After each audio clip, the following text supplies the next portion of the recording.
Bien-aimés dans le Seigneur, bonjour. Que la paix du Seigneur soit avec son peuple.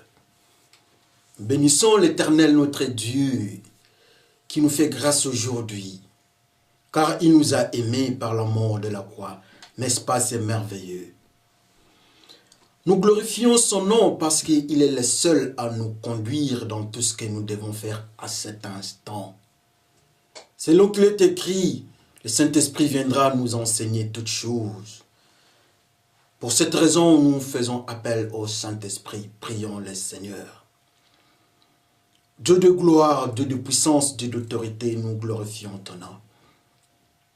Laisse que nous soyons entre ta main, que ton Esprit soit avec nous en cet instant pour nous donner des instructions que nous devons suivre.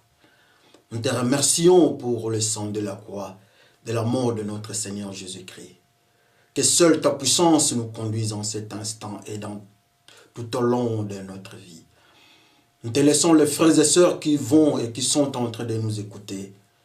Par le nom de Jésus-Christ, Père, nous te glorifions. Et par le même nom, nous disons tous Amen. Amen, frères et sœurs. Aujourd'hui, nous bénissons encore le Seigneur pour l'occasion faite de 40 minutes. Notre exhortation de ce jour est intitulée « L'infiltré de la croix démasqué ». Amen. Je répète, l'infiltré de la croix démasqué. L'infiltré de la croix démasqué qui est notre intitulé de ce jour. Nous avons puisé ça dans les livres. Dans le livre de l'Évangile selon Matthieu, au 22e chapitre, du 1er jusqu'au 14e verset. Je répète, Matthieu 22, du 1er jusqu'au 14e verset. Lisons par le nom de notre Seigneur Jésus-Christ. L'histoire du grand repas de mariage.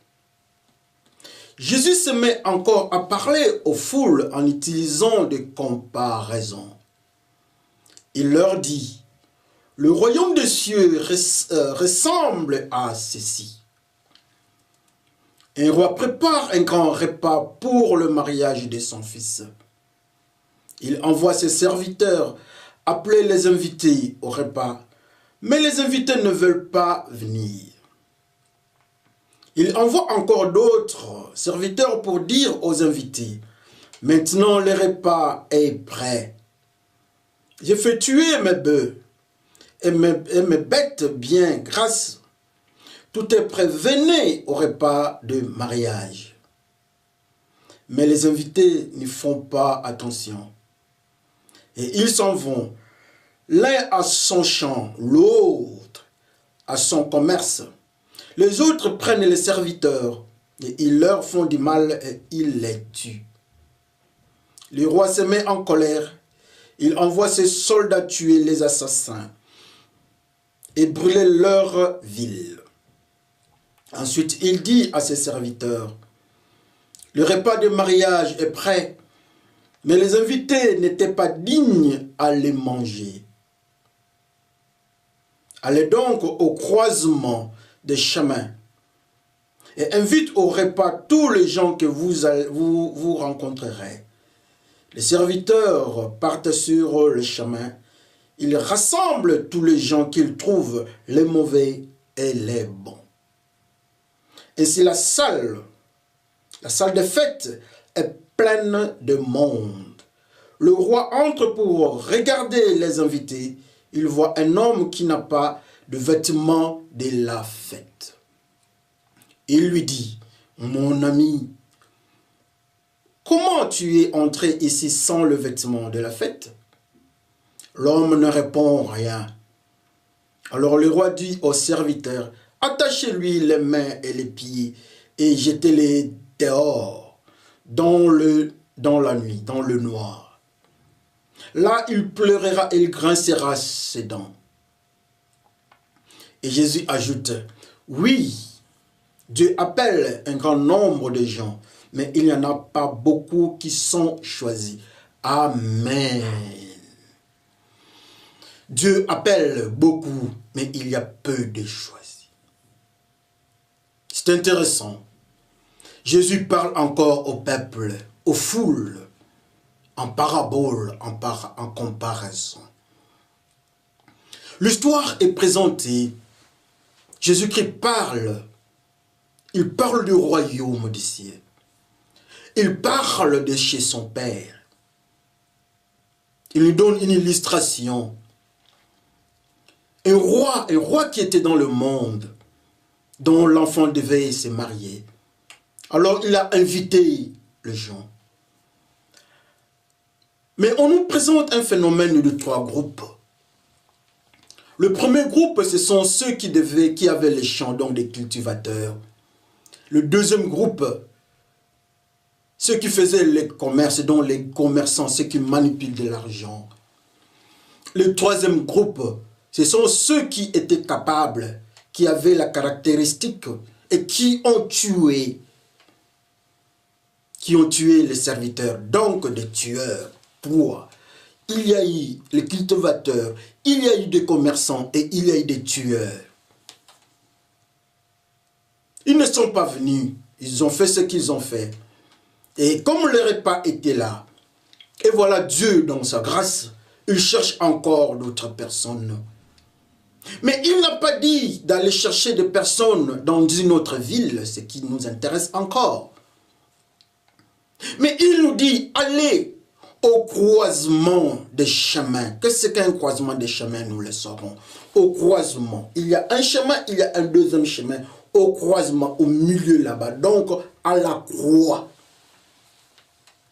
Ils sont partis, ils ont trouvé. La Bible nous dit qu'ils ont trouvé des bons et des mauvais. Alléluia.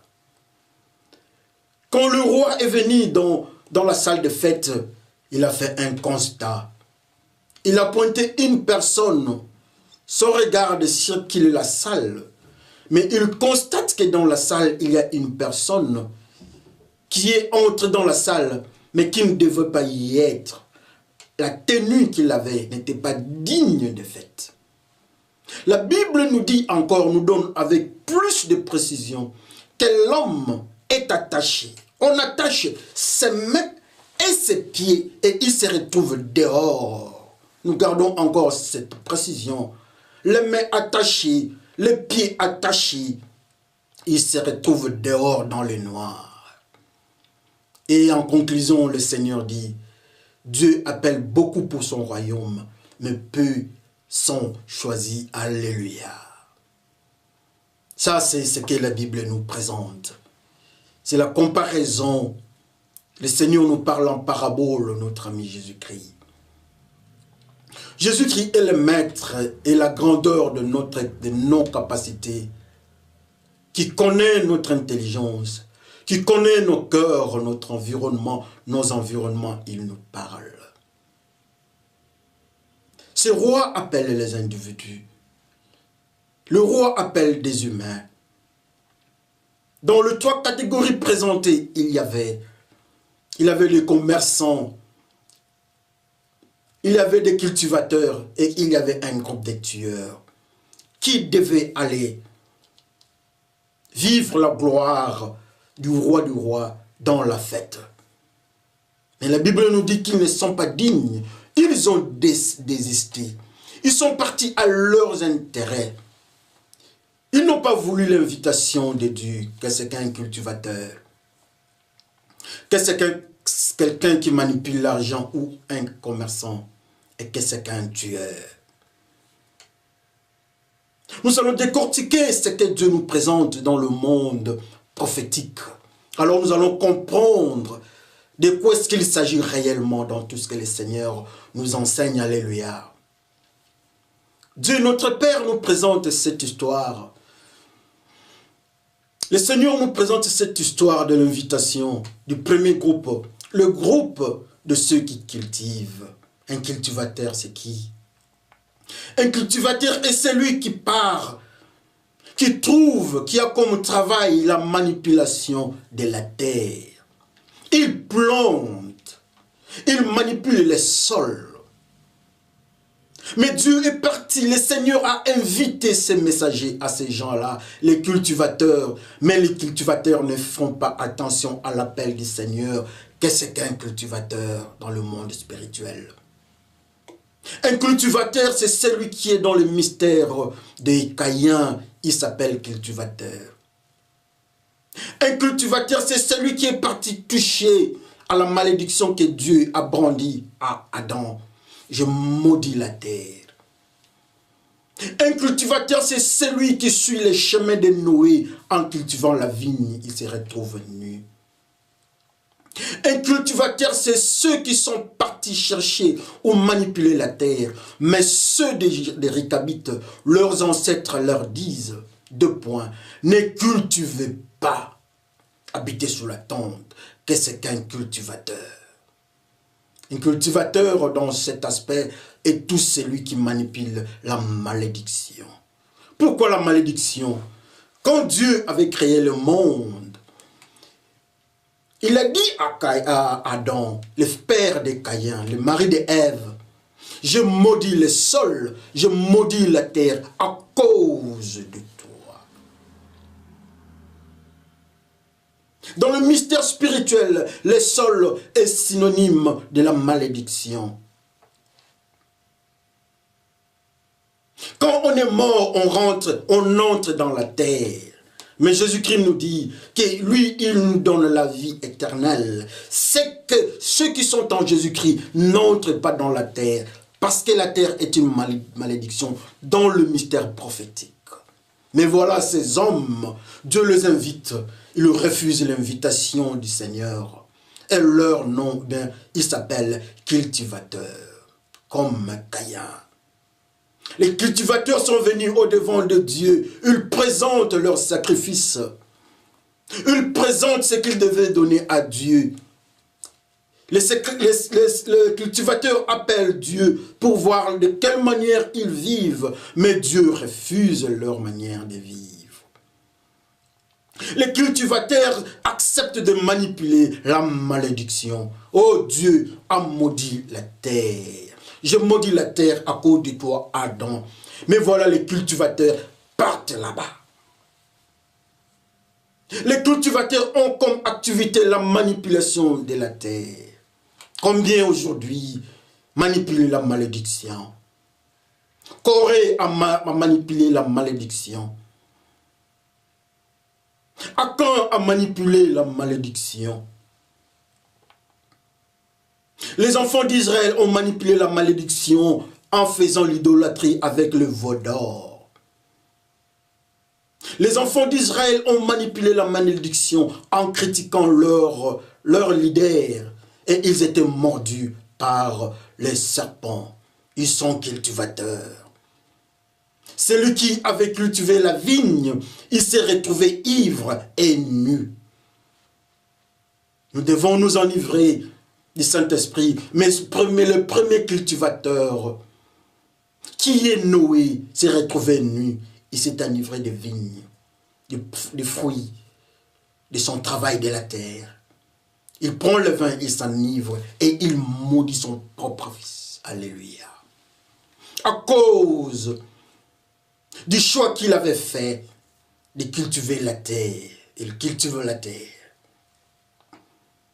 On envoie Jérémie de parler aux Récabites au 35e verset du livre de Jérémie.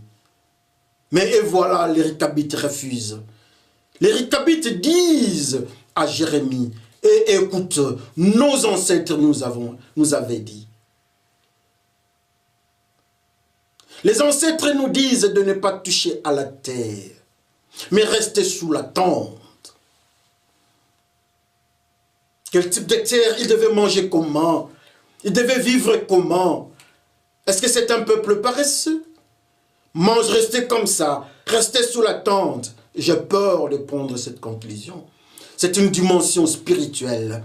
Ne pas toucher, ne pas cultiver, ne pas toucher à la terre signifie ne pas toucher à ce que Dieu a maudit. Entre autres, les mystères de la terre. Combien aujourd'hui nous touchons au mystère de la terre? Et la parole de Dieu, l'invitation de Dieu n'a pas d'impact sur nous. Ce n'est pas notre intérêt. Et nous nous mettons à côté. Alléluia. Nous refusons la demande de Dieu.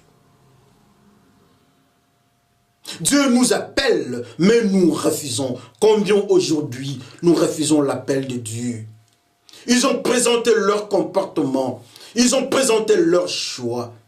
Ils ont refusé l'appel de Dieu.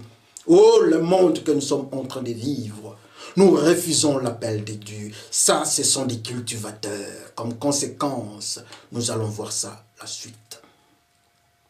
Les cultivateurs s'intéressent plus et catégoriquement, ils refusent Dieu. Ils partent à leurs intérêts ou intérêts. Ils cultivent la terre.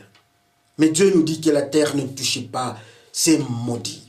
Combien nous refusons la parole de Dieu et nous sommes dans la malédiction. Même dans l'église, nous avons des cultivateurs. Aujourd'hui, dans l'église, nous avons des doctrines des cultivateurs. Les enfants de Dieu ne peuvent pas être pauvres. Ça, c'est une doctrine des cultivateurs. C'est une doctrine de la malédiction, du mensonge. Les enfants de Dieu ne peuvent pas tomber malades. Ça, c'est une doctrine des cultivateurs, c'est du mensonge. Ils ont choisi leur chemin. Ils ont refusé la doctrine de l'appel de Dieu. Ce sont des pasteurs, apôtres, prophètes, docteurs, cultivateurs. Comme conséquence, il y a un conflit entre eux et Dieu. Frères et sœurs, qu'on se regarde, au-devant de nous, ils sont venus, mais ils ne sont que des cultivateurs. Nous avons suivi leur doctrine ou enseignement. Oh, nous sommes entrés dans les doctrines de ceux qui cultivent. Quel malheur! Ils ont refusé l'appel de Dieu. Ils ont suivi les chemins de la malédiction. Alléluia. Les cultivateurs. On se regarde aujourd'hui. Ils sont à l'image des Caïens. Et Dieu refuse leur vie. Dieu refuse leur vie parce qu'ils ont choisi à cultiver la terre. Quel malheur! Ils sont restés dans la culture de la famille d'Adam et Ève, comme Caïn avait suivi la culture de sa famille, de toucher à la terre, la culture familiale, mais son jeune frère avait refusé la culture familiale. Il était un berger. Oh, les cultivateurs sont rejetés par Dieu. Leur ancêtre, Caïn, est marqué. Il est errant. Les cultivateurs sont appelés, mais ils le refusent. Dieu a appelé Caïn. Dieu parle à Caïn, les cultivateurs, mais Caïn se rebelle. Comme conséquence, il est parti, il est errant. Combien aujourd'hui nous sommes les descendants des Caïns, des cultivateurs. Tous ceux qui sont dans la culture du sol, il y a une conséquence, il y a un danger qui sortira de leur bouche, qui s'appelle la malédiction. Dieu a maudit la terre, ils sont partis manipuler la terre, et de leur bouche est sortie la malédiction. Je parle des cultivateurs de vignes qui s'appellent Noé. Oh, Noé cultive des vignes, la vigne, pardon. Comme conséquence, il maudit son fils. Ne maudissons pas, mais bénissons. Mais le frère Noé, après avoir touché à la malédiction, il maudit. Ils sont appelés à la fête, mais le frère Noé refuse. Alléluia. Le frère Caïn, les cultivateurs, refusent. Alléluia. Ils ne sont pas seuls. Le Seigneur appelle ceux qui manipulent l'argent, ceux qui sont dans les commerces, il les refuse. Ils sont intéressés à manipuler l'argent, qui est le bon serviteur, le mauvais maître. Ils refusent Dieu. Ils sont dans le principe de leur ami Judas. Judas est appelé par Jésus-Christ, mais il manipule toujours l'argent. Comme conséquence, Judas refuse la vie. Il choisit la mort. Un commerçant est celui qui manipule la mort, qui manipule l'argent. L'argent est un mauvais serviteur, un bon serviteur, je m'excuse, mais un mauvais maître, qui n'est qu'un symbolisme du diable. Ils ont choisi l'argent. On demande à Jésus-Christ, est-ce que vous ne payez pas l'impôt? Mais Jésus-Christ dit, amenez, avec quoi est-ce que nous allons payer l'impôt? On amène une pièce d'argent. Il pose la question, sur la pièce d'argent, il y a quoi? Il répond au Seigneur qu'il y a l'effigie du roi. Alors il dit, au roi, donnez ce qui est au roi. Et à Dieu ce qui est à Dieu. L'argent, c'est pour le roi du monde. C'est le service qu'on rend au roi du monde, l'argent. Le mauvais maître est là. Et voilà, ceux-ci, ils sont appelés, mais ils sont partis à leurs intérêts. Ils ont accepté les diables. Jésus-Christ, le maître, entre dans les temples. Il chasse tous ceux qui avaient l'argent. L'argent est en dehors du temple. Oh, le mauvais maître est chassé du temple. Mais on part chercher les commerçants, les manipulateurs de l'argent. Ils ont choisi leur chemin.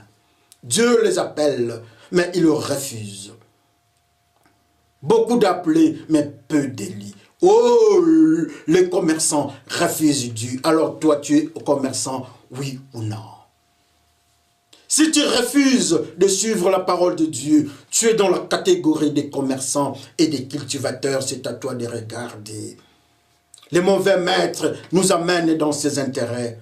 Et nous avons un désintéressement à la parole de Dieu. Il y a refus. La parole de Dieu dans notre cœur, il y a refus. La parole de Dieu dans la Bible, il y a refus. Peu qui répondent à l'appel de Dieu. Beaucoup d'appelés, mais peu qui acceptent, peu qui viennent. Quel malheur, nous sommes de quel côté? Pourquoi nous avons choisi? Même si nous avons choisi, nous avons peur maintenant de comprendre que le synonyme du diable, c'est l'argent. L'argent est le synonyme du diable. Le commerce est le synonyme de païens, de pécheurs. Je ne parle pas de l'argent que nous utilisons au marché matériel, mais je parle de l'argent qui est le bon serviteur, le mauvais maître. Frères et sœurs, qu'on se regarde, Jésus-Christ met l'argent dehors. Il met tout ce qui était argent en dehors du temple. Il faut nettoyer le temple de Dieu pour que le Saint-Esprit habite.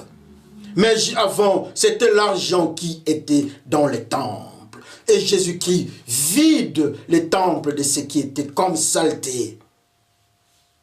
La saleté, c'était l'argent qui était là. Les vendeurs, les commerçants, Jésus-Christ les chasse. Le temple est resté nettoyé et libéré. Vous choisissez quel côté? Quand on se regarde, on choisit quel côté? Le mauvais roi, le mauvais maître, ou bien l'appel de Dieu? Oh, les commerçants ont refusé la parole et l'appel de Dieu. Alléluia. Quel malheur aujourd'hui. Aujourd'hui, quel malheur dans nos vies. Quel malheur dans tout ce que nous faisons. Quel malheur. Ils ont rejeté l'appel de Dieu. Quel malheur. Nous sommes en train de vivre des moments extrêmement compliqués. Quel malheur dans nos vies. Ils ont refusé la parole de Dieu. Quel malheur. Pour quelle raison nous refusons l'appel de Dieu? Quel malheur. Dieu a appelé encore notre groupe. Eux, leur manifestation, c'est de tuer. Ils ont tué. Ils ont tué et la parole du roi. Ils ont tué la parole de Dieu. Ils ont refusé, ils ont saccagé. Le diable vient pour voler et pour tuer. Eux, ils ont tué. Ils sont la manipulation de la main du diable. Ce sont des tueurs. Et les tueurs ne verront pas Dieu. Combien est-ce que nous tuons? Les avorteurs, ce sont des tueurs. Ils sont de la main du diable, les avorteurs. Ceux qui viennent avec de fausses doctrines, ils tuent la parole de Dieu. Ce sont des avorteurs, ce sont des tueurs. Comme conséquence, Dieu le détruit. Dieu détruit tous ceux qui ont le mystère des tueries dans leurs mains. Oh frères et sœurs, Dieu a appelé trois. Les cultivateurs de la descendance des Caïens, de la descendance d'Adam. Dieu les appelle, ils refusent l'appel de Dieu. Ceux qui manipulent l'argent, les commerçants, qui sont sous l'emprise de mauvais maîtres, ils refusent l'appel de Dieu. Et des tueurs, ils refusent l'appel de Dieu. Quel malheur, alors nous sommes de quel côté? Qu'est-ce que nous faisons nous autres? Dieu appelle les gens, les humains refusent. Alors Dieu trouve une autre, la seule place que Dieu a résolu de prendre. Il n'est plus parti dans une autre ville. Il n'y avait que de méchants. Et Dieu dit, allez chercher les gens au croisement des chemins. Qu'est-ce qu'un croisement des chemins? Dans le monde spirituel, le chemin c'est Jésus-Christ. Le croisement des chemins c'est la croix. Ou encore il dit, comme tous ont refusé, les tueurs ont refusé, les commerçants ont refusé, les cultivateurs ont refusé, je change. Ceux qui sont de la descendance des Judas qui manipulent l'argent, ils ont refusé l'appel de Dieu. Les cultivateurs qui sont de la descendance des Caïens ont refusé la parole de Dieu, son appel. Et des tueurs comme Barabbas ont refusé l'appel de Dieu. Dieu trouve une solution. Il faut aller à la croix. C'est à la croix qu'on va trouver les gens. Qu'est-ce que la croix? La croix, c'est Dieu lui-même. La croix, c'est Jésus-Christ. Ceux qui sont à la croix, Jésus-Christ qui est le chemin, Dieu dit, allez au chemin, au croisement, à la croix, allez là-bas. À la croix, ils sont partis, ils nous ont trouvés. Ils ont trouvé les frères qui ont aimé habiter, ils ont aimé habiter à la croix. Les chrétiens, ceux qui ont accepté la mort de la croix, ils sont partis là-bas. Les serviteurs de Dieu, les messagers de Dieu appellent ceux qui sont à la croix. Est-ce que tu es à la croix, frères et sœurs? En quoi est-ce que nous pouvons, ils peuvent dire que nous habitons la croix pour qu'on nous récupère. La parole de Dieu nous appelle, nous qui sommes à la croix. Est-ce que réellement nous sommes à la croix? Oui, nous sommes à la croix, mais comment est-ce que nous avons le même comportement de ceux des Caïens qui sont des cultivateurs? Nous avons le comportement des commerçants spirituels et des tueurs. En quoi est-ce que nous sommes différents de ces gens-là? Oh, ceux qui sont à la croix sont appelés par Dieu. Ceux de la croix sont appelés, quelle grâce! Si nous sommes réellement de la croix, nous devons être et nous devons suivre ce que la Bible nous dit ici. Nous sommes entrés dans le mystère de la fête, ceux qui sont à la croix. Oui, ceux qui sont à la croix sont en Jésus-Christ. Est-ce que nous pouvons entrer dans le mystère de la fête? Le roi lui-même est venu, la Bible nous dit, que le roi est venu lui-même voir ceux qui sont dans la salle de fête. Frères et sœurs, le roi est venu regarder les invités qui viennent de la croix. Il est très content. Malheureusement, le roi est surpris. Le roi est surpris que dans la salle, il y a un mystère que nous allons découvrir, qui est l'intitulé de notre enseignement aujourd'hui. Le roi retrouve quelqu'un, il voit quelqu'un dans la salle qui n'a pas la tenue de la fête. Il pose la question, comment est-ce que tu te retrouves ici? L'homme ne peut pas répondre.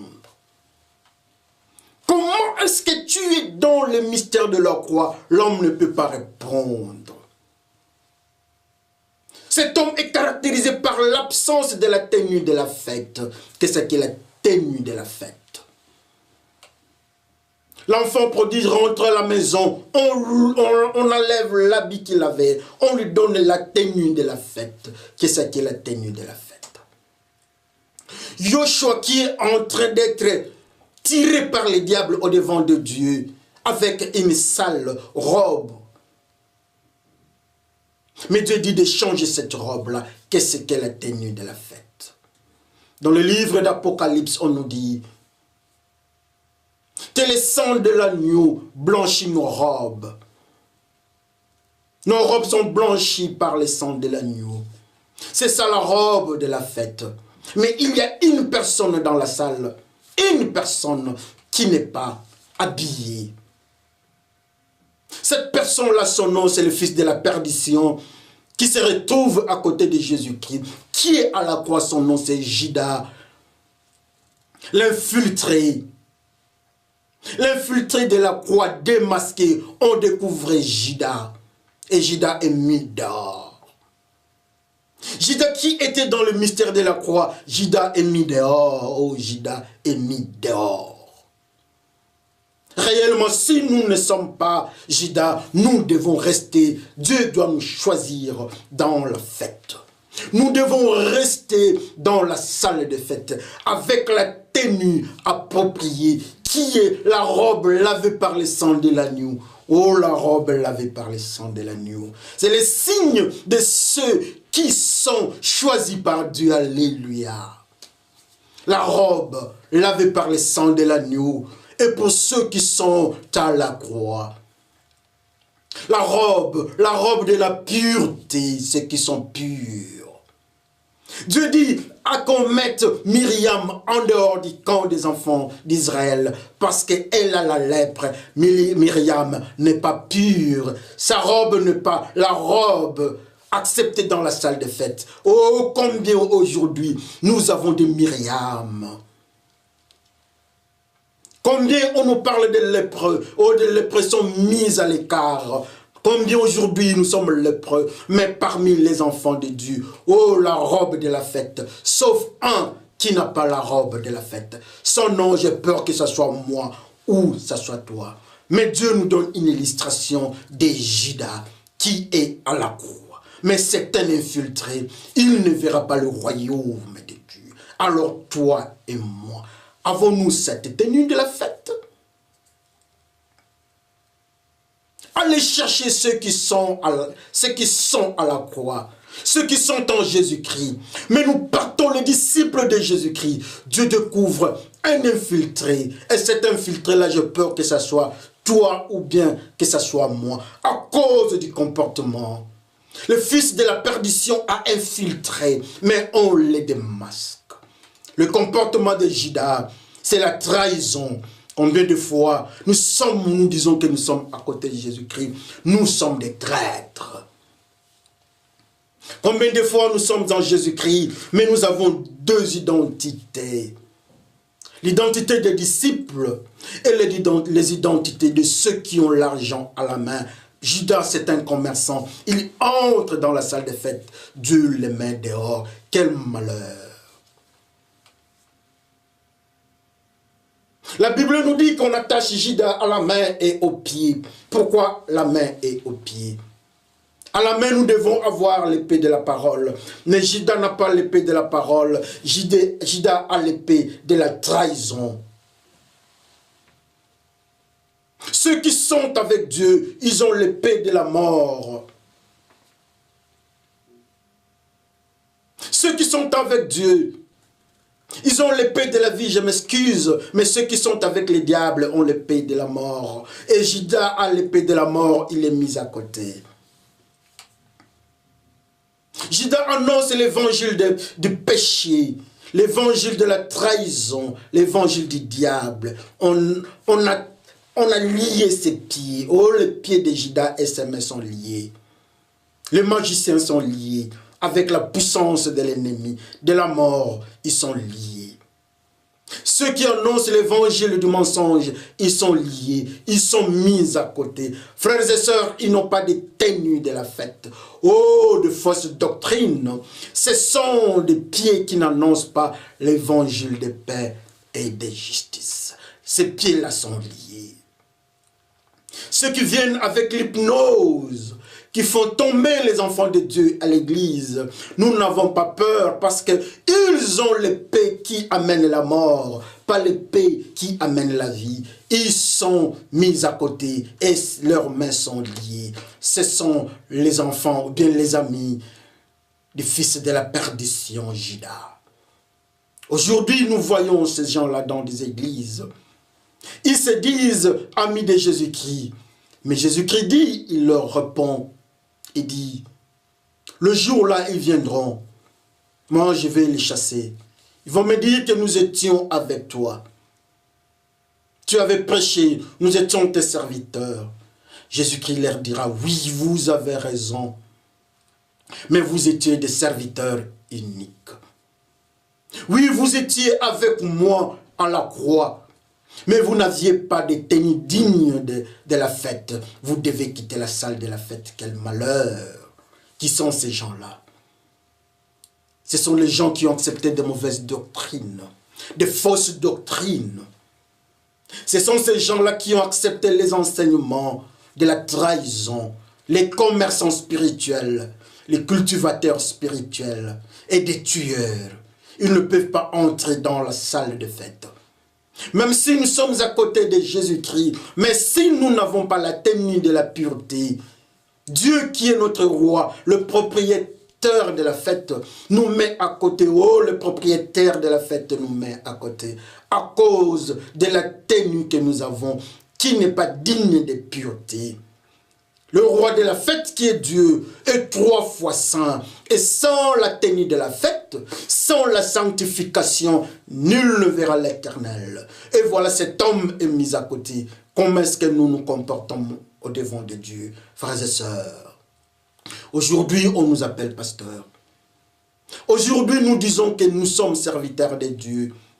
Aujourd'hui, nous sommes à côté de Jésus-Christ. Ça, c'est la salle de fête. Mais pour quelle raison Dieu veut nous mettre dehors? Que chacun regarde sa tenue.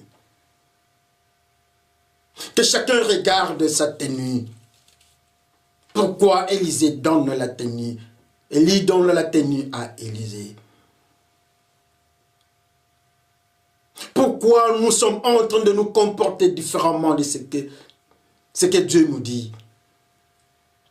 Peu d'appelés, beaucoup d'appelés, mais peu sont choisis. Quel malheur! Nous sommes tous appelés, mais combien sont choisis? Il y a même les humains qui disent la fin justifie les moyens. Même au niveau de la croix, il y a infiltration. Au niveau de la croix, nous remarquons qu'il y a infiltration jusqu'au niveau de la croix, frères et sœurs. Nous sommes disqualifiés. Dieu ne nous reconnaît pas. Nous sommes pasteurs de la croix. Dieu refuse de nous accepter. Nous sommes apôtres, bishops. Nous avons les uniformes de nos églises. Dieu refuse de nous recevoir dans la salle de fête. Quel malheur! Que chacun regarde sa vie.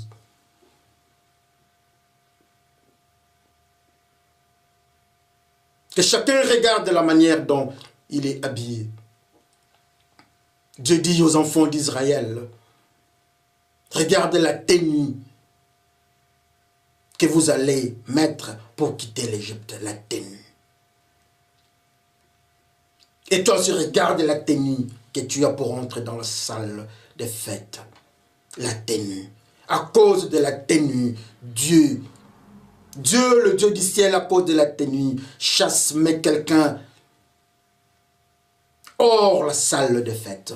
Il est parti. Son nom, j'ai peur de citer le nom là, mais je sais que cet homme-là, son nom, c'est la perdition. Qu'on se voie, si nous ne sommes pas choisis, c'est que nous sommes du côté de la perdition. Que chacun regarde, peu de choisis, à cause de la tenue. Mais j'aime Dieu parce qu'il nous enseigne. Il nous dit quelque chose, que nous sommes Yoshua. Malgré la tenue que nous avons, Dieu est capable de nous donner une nouvelle tenue. Nous nous sommes rebellés avec l'héritage et le fils. Le fils qui s'est rebellé au devant de son père. Il est parti dans le monde.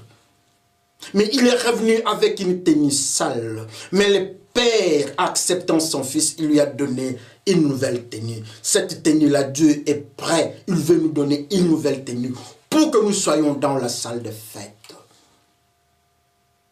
Quel est le malheur? Quel est le malheur qui est en train d'attendre ceux qui sont en dehors de la salle de fête? Il fait noir, ils vont pleurer. Quel est le malheur? L'infiltré de la croix démasquée. Ce n'est pas toi, ce n'est pas moi. Même si c'était toi, même si c'était moi, aujourd'hui Dieu nous dit qu'il y a quelque chose. Dieu nous enseigne. Dieu nous dit que nous sommes comme Joshua. Nous sommes comme l'enfant prodigue qui rentre vers son Père. Dieu a une nouvelle robe. La robe lavée par le sang de l'agneau, Dieu veut nous donner pour que nous soyons acceptés dans la salle de fête. Que le Seigneur bénisse son peuple. Prions le Seigneur. Dieu mystérieux, Dieu glorieux, Dieu de toute puissance, nous élevons ton nom, merci, parce que tu nous as aimés. Oui, nous sommes cultivateurs. Oui, nous sommes commerçants. Oui, nous sommes des tueurs. Nous avons refusé l'appel. Et même nous sommes partis au niveau de la croix. Nous nous rendons compte que la tenue que nous avons n'est pas digne de la croix. Et nous sommes en dehors de la salle. Nous venons au devant de toi. Oui, nous sommes masqués, nous sommes démasqués. Nous sommes des infiltrés de la croix, démasqués. Mais nous venons au devant de toi. Comme tu as fait à Joshua, malgré la tenue qu'il avait avec les diables, tu lui avais donné une nouvelle robe. Si nous venons encore à comme l'enfant prodigue est venu. On lui a donné une nouvelle robe. Son père lui a donné une nouvelle robe pour aller à la fête. Nous venons, Seigneur, souviens-toi. Je te présente mes frères et sœurs en cet instant. Merci Jésus-Christ pour la grâce de la croix. C'est en toi, Jésus-Christ, nous avons le droit d'entrer dans la salle des fêtes. Par le nom de Jésus-Christ, Père, nous te glorifions. Nous disons Amen. Oui, Joshua est vêtu. Et nous sommes des Joshua. Même si l'accusateur nous menaçait au devant du Père. Mais il y a une nouvelle tenue. C'est cette tenue dont les livres des révélations nous parlent. La robe lavée par le sang de l'agneau. Nous remercions le Seigneur pour cette robe. Que le Seigneur se souvienne de son peuple. Merci et que Dieu vous bénisse.